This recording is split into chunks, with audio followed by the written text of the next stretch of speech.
And then And what just happened? What? Remember when Doctor Strange was like, and then then the snap didn't happen, but it still kind of killed some people. I didn't understand that.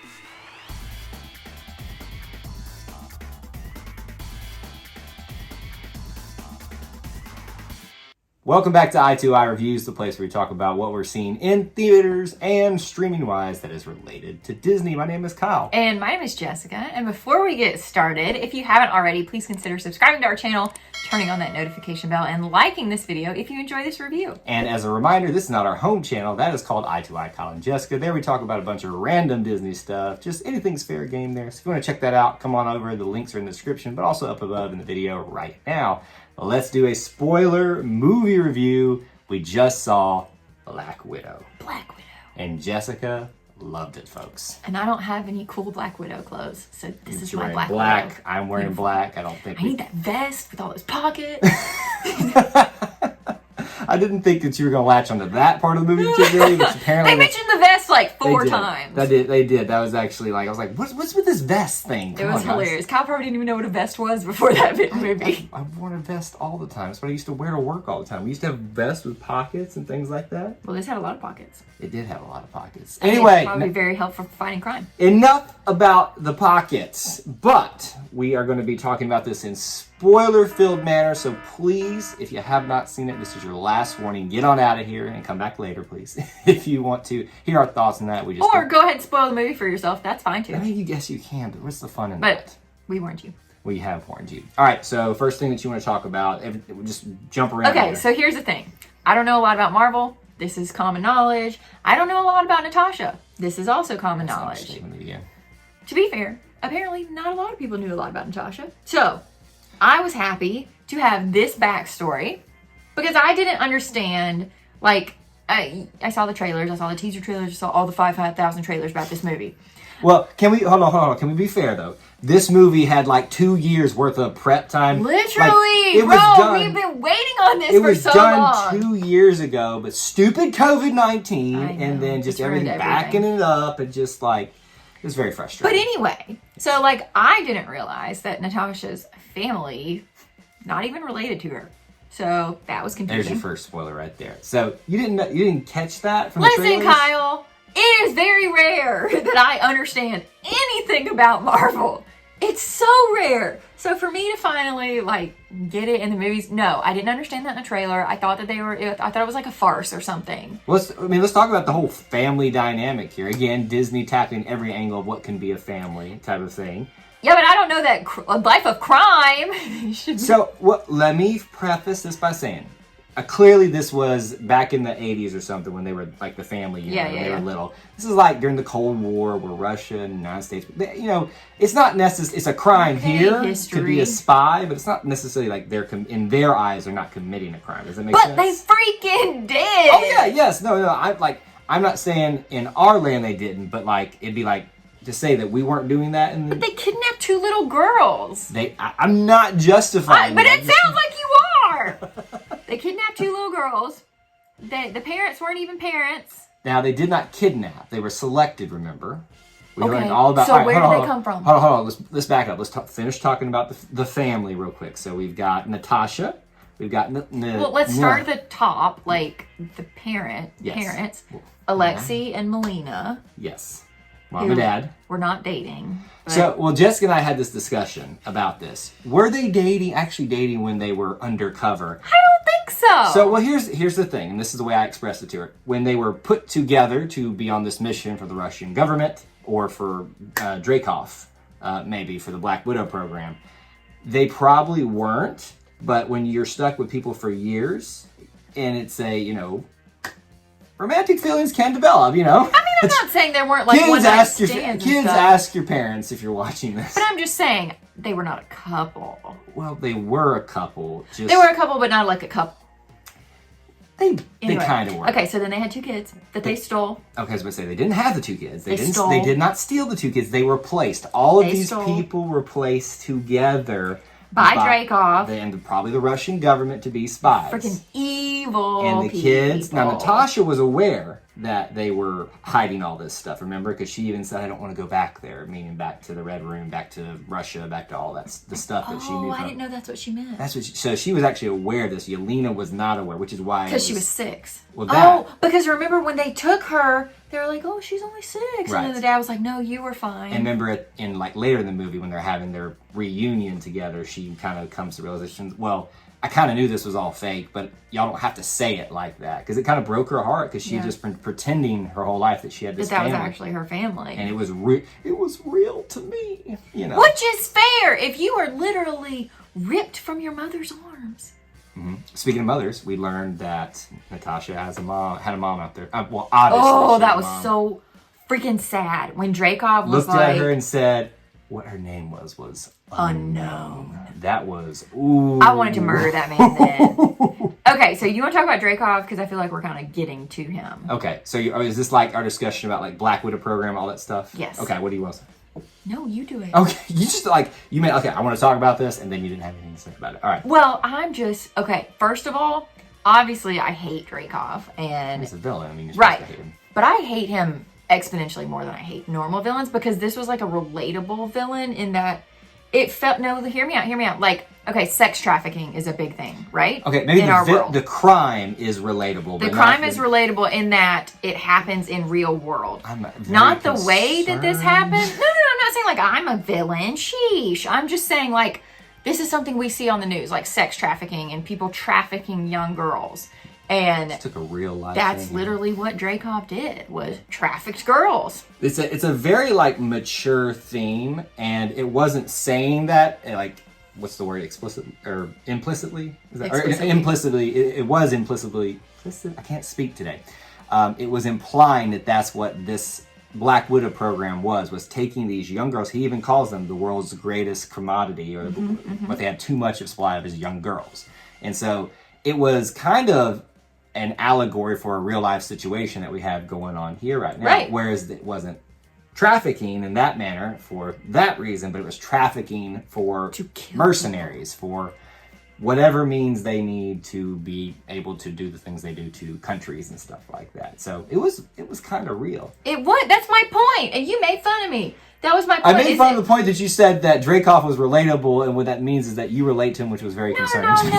No. I could see him being on the news. Yes, that is true. What I do relate to when I say a villain's relatable, it means that they have like common person struggles. So like Taskmaster, who we found out was Dreykov's daughter. Yes, who was kind of killed. Because not everybody, really. But you can understand having a bad parent or something like that, and then getting you in bad situations and stuff like that. Or it's a sympathetic villain. Okay. Like still a villain, but you understand. Killmonger was the same way. He was bad to the bone, but Killmonger. And he did all these things despite all the bad things that happened to him, but you still understood why he was that way. Dreykov was just bad. Like, just a bad villain. And we never figured out what, like, and I guess that's... Power. That's all he wanted. Yeah. Power, which it was bizarre. But anywho. So his daughter. What about it? Well, I mean, obviously, so there was this whole thing about, I lost my train of thought. Black Widow, Natasha, killed his daughter because she was trying to kill him. Yeah. But then halfway through the movie, we're like, oh wait, by the way, this Taskmaster that is this evil looking guy is actually Dreykov's daughter. And she's got this chip in her neck, and she can mimic all of these cool villains and heroes and do all this crazy stuff. So is it a superpower if you have like a chip in you? See, is Iron Man a superhero without a suit? It's a fair point. This is a fair point. Look at me. I was not expecting you to be that well versed in your countering of that, but that is well played, my dear. Wow. Well, so yes. So I would say Taskmaster, or I forget her name. What's her name? Antonia. Antonia? Yeah, Antonia. Antonia? Antonia. That's what it was. You were augmented in some way. So the photographic reflexes. I was like so excited to see Taskmaster in this one. It's a different take on and that's a hard word to say, Taskmaster. Yeah. In the comics and in the traditional sense of the word. And I loved what they did. And I also don't love what they did with the mimicry because they showed all of it in the trailers. Like we saw agree. Black Panther in the trailers. We saw, I don't know that we saw particularly Spider-Man in the trailers, but when he swung, when he was fighting Natasha the first time, that was Spider-Man. We obviously saw Captain America. Captain America with the shield and some of the fighting styles. The way he wielded the knives was very was Winter Soldier. Yep. I'm trying to think of some other ones that she was able to. Now, you know what would have been Black real Widow, cool? Obviously. What? Hawkeye. Thanos' hand. Again, she can only mimic like stuff that she naturally is gifted with. And also, wait, that wouldn't have happened yet in the MCU, right? Right. This is before then. This is because all if Thanos had been there, then Natasha would be dead. So right, which we'll get to that in a little bit because there's something at the end. Marvel Inception. This is Inception now. Those are like the brainwaves. Inception.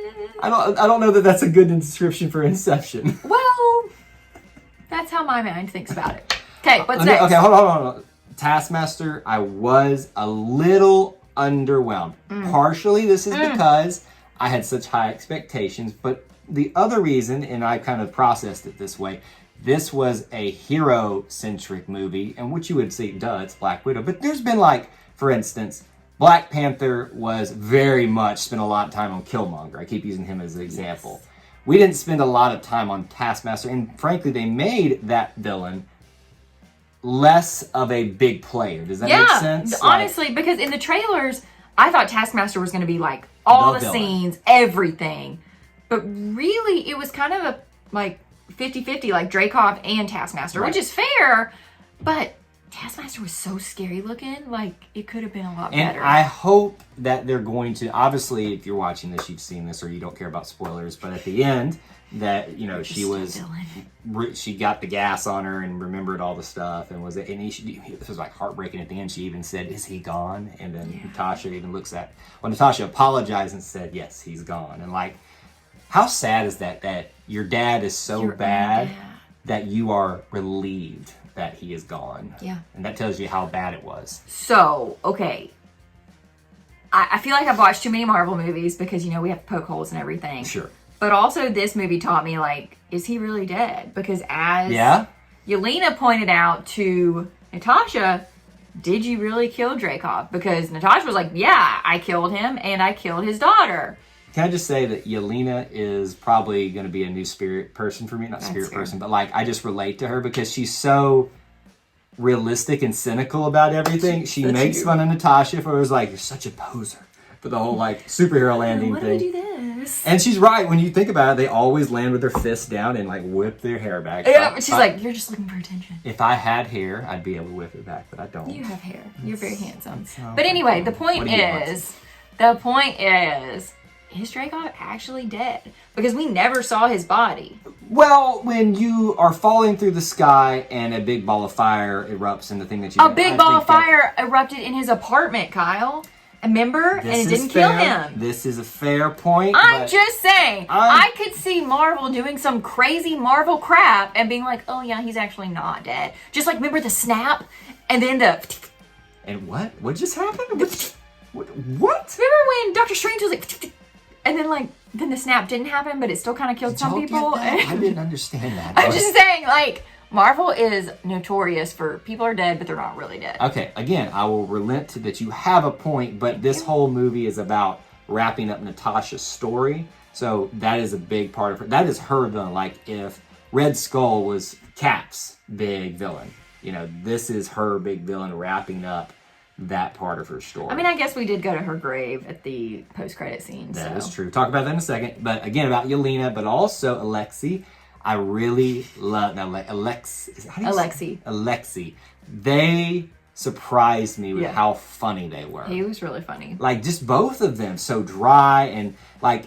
He was such a dad without being a dad. I know what your favorite scene of him is. Which one? When he's sitting on the toilet trying to put on his old super suit or whatever. That's a good one. But no, I loved him trying to bare his soul like 3 different times, and every time he failed because it's either the wrong person or they weren't listening. And this guy wants so bad to be a good. He wants to have a purpose because remember he wanted to help his country out. He was a countryman, you know, that kind of thing. Then that failed. Then he was like, okay, I got to make it up to these kids, and I'm trying my hardest. And I fail at that, you know. I can barely hold it. You know what I'm disappointed in? there was not a bigger, more extended fight scene between him and Taskmaster. Because they really played that up in the trailer. And I was thinking, okay, we're going to get like 2 showdowns with them. Really didn't. So that was a little bit disappointing. I think that's there was a lot of things that I had built in my head about Taskmaster that really just didn't. That's fair. To be fair, so we're already planning on going to see this movie again. We've got some people that want to see it. I'm actually really glad that we're going to see it again because there are things that you caught that I didn't. Yeah, I didn't realize that, he really didn't have a big scene with Taskmaster. And there's the burden of knowledge, too, sometimes, is that you kind of are more aware of things. Look at you being smart. The burden. I spend way too much time analyzing this stuff. This is where you need to have that rainbow, The more you know. I'm just going to ignore that one. Another disappointment was the lack of inclusion of General Thunderbolt Ross, who I've explained a little bit to you in this. He's been in Hulk, he was involved with Civil War, and obviously he's been in Endgame and stuff like that too, and Infinity War. But I just thought he would be a bigger player in all this, and essentially he was the beginning chase for Natasha coming to get her, and then all this, and at the end he's coming to get her too. And that's a big plot hole. It's implied that they come get her, but then she was free she's dead. Well, she was free in terms of what we know happened to her. Right, because she got the Avenger Mobile. Right. I don't actually know the name So of it. for taking a period of time we didn't know a lot about Natasha and kind of putting that into kind of solidifying that and giving us something to really fill those gaps and also fill her backstory. I think that's what was most satisfying about this movie for me because they had a lot to cover and they did it all in one movie. Because for the first movie of Phase 4, you're like, and this is actually falling back right after Civil War. How is this going to all fit in? And I think that's what surprised me is how well it fills the gaps and kind of pushes things going forward and all this. So it makes kind of sense. Let's talk about the post-credit scene, which you obviously didn't understand a lot about because you haven't seen Falcon and the Winter Soldier. Yeah. Because I've seen it. No, you haven't. You have not watched Falcon and the Winter Soldier with me. I promise you haven't. I've not seen it. I've told you about it. So I knew, obviously, that the post-credit scene happened after Endgame because she was already dead. Right. And Yelena, I almost called her something not her name.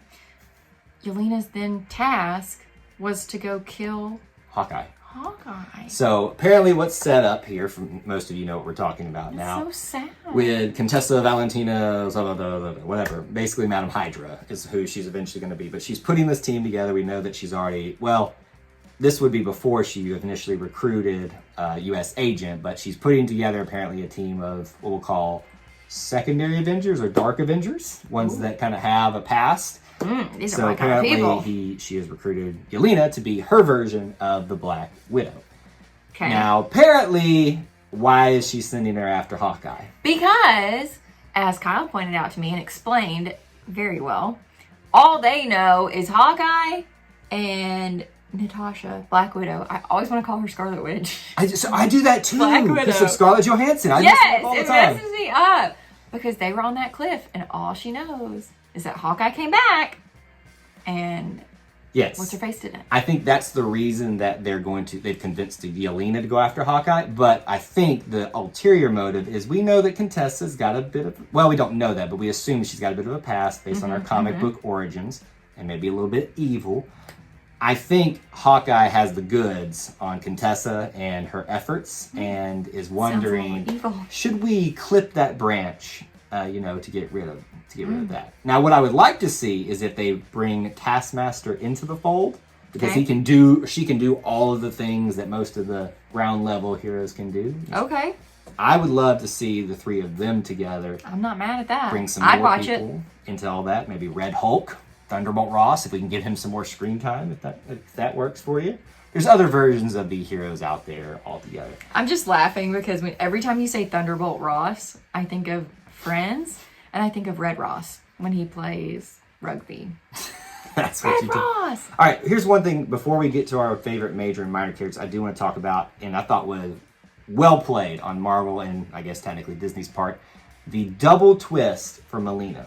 Yeah. When she was hurt at the beginning of the film during the chase, when they were all younger, and they kind of took her away because she was, and some of them assumed that she was dead. I was like, all right, that's going to come back, and I think she's going to be a villain. And that's the way they played it. And so obviously they anticipated us doing that. And then the double twist that she still was actually working with Natasha at the end. Right. Was very surprising to me. And like was the one that helped her kill or potentially Melina's kill. the one that like got the plan going. Literally. But we don't know that until they start doing the flashbacks. And I was like, holy moly. Because let me just say, nice. Well when Natasha's gun did not right. fire, I was like, what is going on? We're never going to kill this guy. And then when we learned about the pheromones and she was like... Oh, Jessica got like super psyched when she just crashed her nose into the... She was like, oh my gosh, that's so hardcore. So freaking hardcore. I hate this phrase, but that's why I want to be like, let's go. But all of that, like, it's just the great twist. I mean, that's the second time Disney's done a movie like Cruella where there was a twist that everybody saw coming, but it was a double twist. And then there was an extra twist. It was like, we know that y'all are analyzing this stuff, but here's the actual twist that you weren't paying attention to. I love the double twists. It's really, really good. And this is one of those movies, like, if you fall asleep for 5 minutes, you're lost. I had to go to the bathroom for, like, the last half of that movie, and there was no time that I could. I know. Because I just thought, I'm going to miss some integral plot point, and I'll be lost. You probably would have been lost, more lost than you normally are. Favorite major character? Let's go. Obviously, Natasha. Why is it obviously Natasha? Because A, she's freaking bomb. She is. She is so cool. I just want to be her. I mean, not kill people, but I want to be strong like her. I'm working on it. I love Nat, and I hate that she's not going to be part of the MCU going forward, as far as we know. But Delina killed it. I loved Florence Pugh in this role. I've not seen anything with Florence before. I loved it. Like, she was just catty and dry, but she's still, hardcore too. And I don't know, it just really connected with me. She was pretty hardcore too. I loved every aspect. The fact that she gave so much crap to Natasha like a little sister would, And that's the thing, is like they all pretended like they weren't really family, but they kind of still were, just the way they acted around each other. That's true. Now, normally we do minor characters. I've got mine. Do you have a minor character? I actually have a minor character. It took me a long time. Because I'm having a hard time coming up with serious ones. Because we say minor characters, you can remove them from the plot, right. and then it doesn't take anything away from it. Right. Here's mine. Oh, no. The pigs. Melina's pigs. So it would take away something, because she had the pigs to prove that they can... What great insight. ...mind control things. However, I freaking love pigs. And I looked over at her during the movie and was like, and now Jessica's sold on the movie. I love... The bigger the hog, the bigger my heart. Oh my goodness. Okay. Honestly, the only minor character that I could come up with was, I think his name was Mason, the guy that was supplying Natasha throughout the movie. Would it be okay if I just give an honorable shout out to a second major character? Yeah, I mean, because, we talked about this. Pigs are probably the best other one too. Yes. The other Black Widows. They were really cool. I mean, yeah, if you found one specific Black Widow. Yeah, I mean. But not really. There were so many. I'm going to give a shout out to Alexei because of his humor, being the dad and stuff like that. He's a major character. I know, but I'm saying, so I was asking, can I give a second major character since we're having problems with secondary characters? Like, I love the two of them, their humor, especially the two of them in scenes together, trying to pretend to be dad and daughter. Yeah. And, you can tell Yelena's like, okay, I hate this, but I love this at the same time. Right. Like, I don't want to like this, and I don't want him to know that I like this, but I do. That's why she was like, ew, you stink. Ooh, you stink. Ooh, get away from me. And, when he was hugging her, and she's like, okay, get off me. It's just like, she played the part very well. Beautifully. All right, we want to know from you now in the comment section below, what did you think about Black Widow? This is fair game. This is a spoiler review, so anything can be talked about there. Share with us down in the comments section below. What else should they do? Like I said before, if you haven't already, please consider subscribing to our channel and turning on the notification bell so you don't miss any of our content. And if you want some more reviews from this channel like this, we'll have a playlist available for you at the end to check out. But that's all we have for you in this edition of i2i. Until we assemble again, may the force be with you. And we'll see you real soon. Bye, guys.